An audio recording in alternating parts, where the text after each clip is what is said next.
बात है, कोई कंपटीशन में नहीं है आपके? हाँ, कोई नहीं है, कोई नहीं है? कोई नहीं है। बहुत से लोग मैदान में हैं। अरे मैदान तो बहुत से लोग पिछली बार भी थे, मैदान में तो बहुत है ही हैं। जब बरसात आती है तो तमाम लोग मेढक टर टर टर करके निकलने लगते हैं। उसी तरीके से मेढक है, ये टर टराते रहेंगे, 2027 में कुछ नहीं कर पाएंगे। करना नहीं चाहिए। अरे कमज़ोर के लिए आरक्षण जरूरी है। अरे पेड़ जैसे है, पेड़ को अगर जो कमज़ोर पेड़ है उस पर आप बढ़िया खाद डालेंगे, ज़्यादा खाद डालेंगे, ताकतवर में भी खाद पानी देंगे, भोजन देंगे, लेकिन जो कमज़ोर है उसको जरूर टालने देंगे। इसका दुरुपयोग नहीं हो रहा? अरे कहाँ दुरुपयोग हो रहा है? और फर्जी मुकदमे दर्ज हो जाते हैं। कहाँ?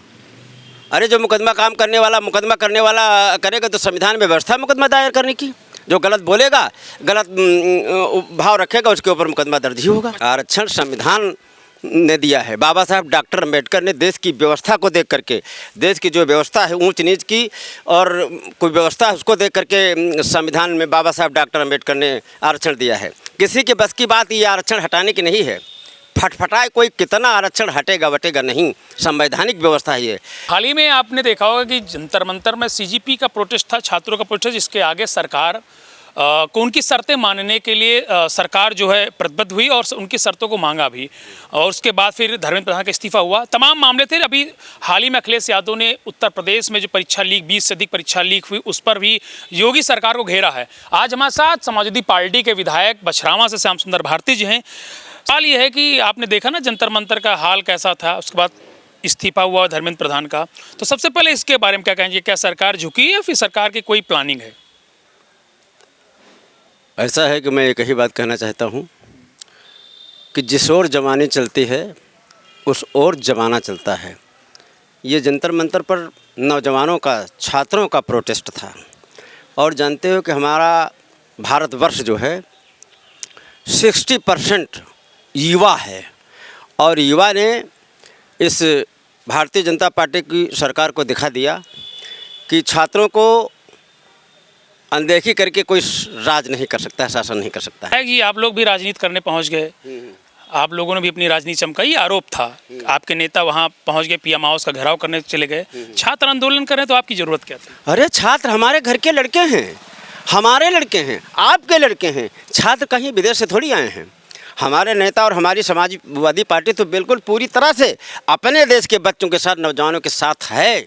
जिम्मेदार कौन है? ये सरकार, पीएम प्रधानमंत्री जी जिम्मेदार नहीं है पेपर लीक के, और कौन जिम्मेदार है? किसकी व्यवस्था है देश में? प्रधानमंत्री की व्यवस्था है। और धर्मेंद्र प्रधान को नहीं, नैतिकता के आधार पर प्रधानमंत्री जी को अपने आप इस्तीफा दे देना चाहिए। अच्छा, कोई मांगे न माने, उनको इस्तीफा दे ही देना चाहिए। जब इमरजेंसी लगी थी तो इंदिरा गांधी जी ने क्यों नहीं दिया था? अरे तमाम मुद्दों पर लोगों ने इस्तीफा दिया है, बहुत प्रधानमंत्रियों ने इस्तीफा नैतिकता के आधार पर दिया, लेकिन ये भारतीय जनता पार्टी की सरकार में नैतिकता नाम की कोई चीज़ ही नहीं है। 27 को लेकर अभी योगी जी पर आपके जो मुखिया हैं अखिलेश यादव जी ने कहा कि उत्तर प्रदेश में 20 से अधिक पेपर लीक हुए हैं, सरकार कुछ एक्शन नहीं कर रही। क्या कहना चाहेंगे आप? चले जाइए गाँवों में, लाइन देख लीजिए, किसानों के खादों का क्या हाल चाल है। खाद मिलती नहीं है। नाटक भारतीय जनता पार्टी किसानों को और गरीब को परेशान करने के लिए कागज़ पे कागज़, ये कागज़ लाओ, वो कागज़ लाओ, वो लाओ, फार्मर रजिस्ट्री लाओ, फार्मर रजिस्ट्री में किसी का नाम है, किसी के नंबर हैं, किसी के नहीं हैं। सरकार ने ऐसी व्यवस्था कर डाली है कि किसान भी परेशान है, नौजवान भी परेशान है, छात्र परेशान है।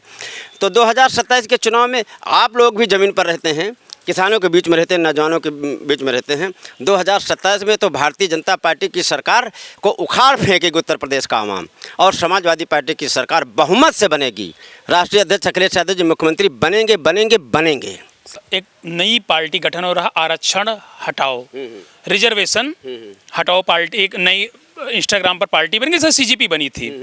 क्या कहना चाहेंगे आप इसके पक्ष में हैं? आरक्षण संविधान ने दिया है। बाबा साहब डॉक्टर अम्बेडकर ने देश की व्यवस्था को देख करके, देश की जो व्यवस्था है ऊंच नीच की और कोई व्यवस्था है उसको देख करके संविधान में बाबा साहब डॉक्टर अम्बेडकर ने आरक्षण दिया है। किसी के बस की बात ये आरक्षण हटाने की नहीं है।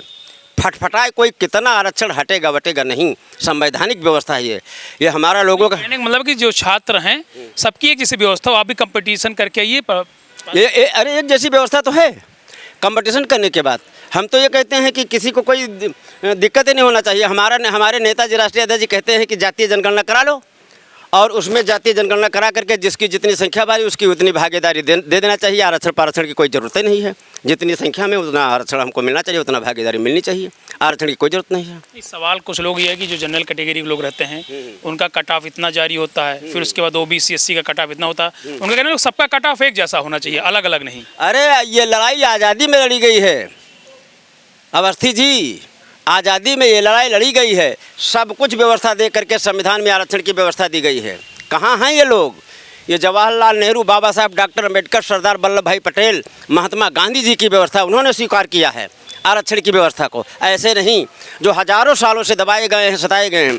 एक बात मैं एक सवाल आपसे करता हूँ कि जैसे किसान होता है, किसान अपने खेत में खाद डालने जाता है, जब फसल को देखता है तो जहाँ पर कमज़ोर पेड़ होता है वहाँ पर वो खाद मारने के लिए एक खाद के बजाय दोहरा हाथ मार देता है। ये संविधान की व्यवस्था है, यही आरक्षण है। आरक्षण हटना नहीं चाहिए। अरे कमज़ोर के लिए आरक्षण जरूरी है।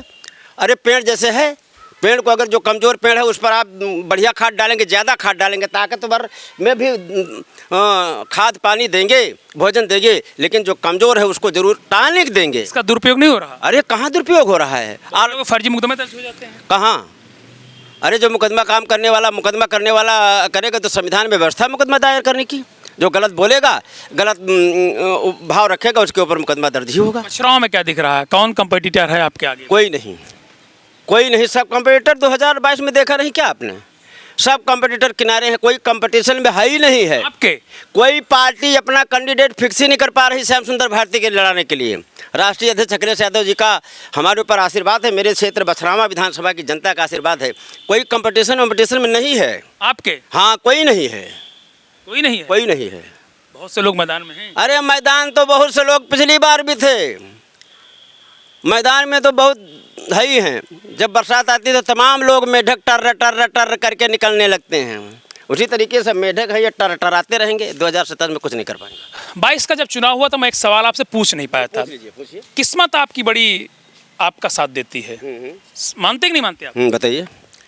कह रहे थे कि 2 लोगों की लड़ाई में आप जीत गए। लड़ाई में जीत गए? और क्या? 2 लोगों की लड़ाई में कैसे जीत गए?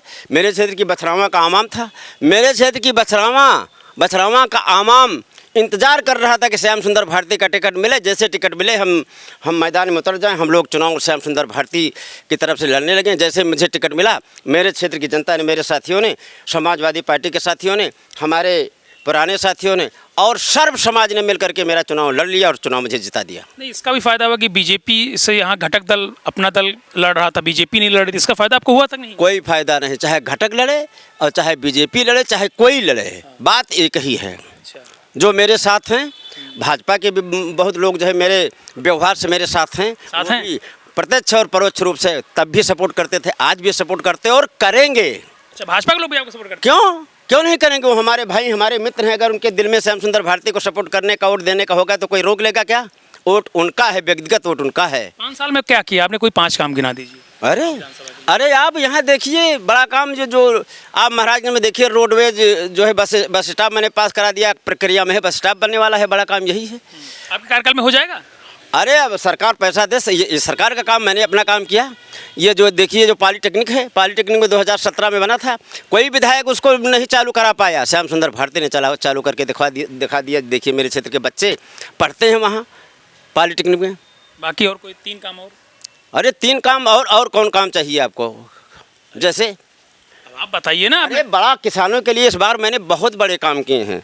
आपका गांव जहां है बगल में देख लीजिए, एक काम वही है किसानों के लिए। जो हमारा क्षेत्र धान का कटोरा कहा जाता है, पूरी बछरावा विधानसभा में जितनी बड़ी ड्रेनें हैं उनको अपने नेतृत्व में मैंने खुदा करके किसानों के पेट में। पहले भी होती थी? पहले कहाँ होती थी? आपके यहाँ की ड्रेन कितने दिन पहले हुई थी बताइए? आप ही बताइए। अब आपसे मेरा सवाल है कि हासवा ड्रेन के बगल में आपका घर है और कितने साल पहले? ये सवाल मैं आपसे कर रहा हूँ, जरा बता दीजिए। हुआ था 2-3 साल पहले। नहीं पहले, कब पहले बाबा? 3-4 साल। झूठ बोलते हो। जब मैंने 96 में कराया था तब हुआ था, उसके बाद उसमें कोई जो मशीनें चली। नो मैं नहीं मानता हूँ, नहीं चली। वार पार ऐसी प्रभावी सफाई कभी नहीं हुई। चलिए, मानते हैं आपकी बात में दम है। और बड़ा काम और देख लीजिए, ये महाराजगंज से इन्होंने रोड, मैंने जब कई बार मैंने सवाल उठाया वहाँ विधानसभा में, सदन में, तब ये महाराजगंज रोड बना है। चलिए फटाफट बताइए, 27 में क्या लग रहा है? 27 में हमारी सरकार बनेगी, बहुमत से हमारे राष्ट्रीय अध्यक्ष। कैसे आ पाएंगे? आपके पास कैसे बहुमत आ पाएगा? अरे कैसे? लोग कहते हैं आपके नेता कान कच्चे। 2024 में देखा है कि नहीं देखा है? क्या देखा है? अरे भारतीय जनता पार्टी से आगे निकल करके समाजवादी पार्टी आ गई। अब देखो और 2027 में देखना। अरे अब चंदा चोरों को जनता की वोट देगी, जो पेपर लीक करवाते हैं उनको जो है हमारे उत्तर प्रदेश की जनता वोट देगी। गाँवों में चले जाइए, आप कहिए तो बात तो करिए, आपको जवाब दे देंगे, वापस बैरंग वापस आपको लौटा देंगे लोग।